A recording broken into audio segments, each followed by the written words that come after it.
Hi guys, so today we are making street style aloo chaat at home. Take half boiled potatoes, remember don't completely boil them.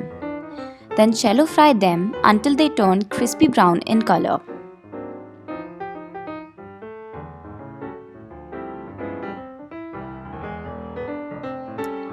Now put in the hot potatoes in this bowl and add 1 tablespoon of salt.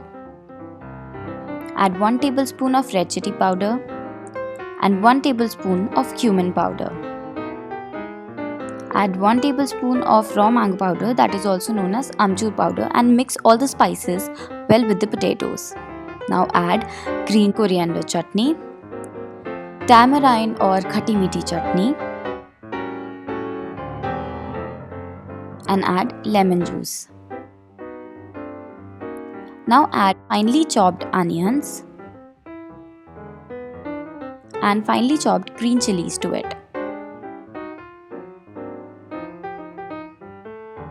At the end, add 4 to 5 tablespoons of curd.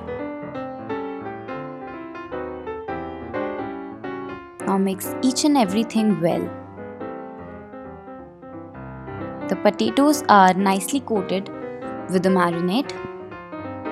Now add some chopped onions on top and save for garnishing. Your street style aloo chaat is all ready to eat. Enjoy!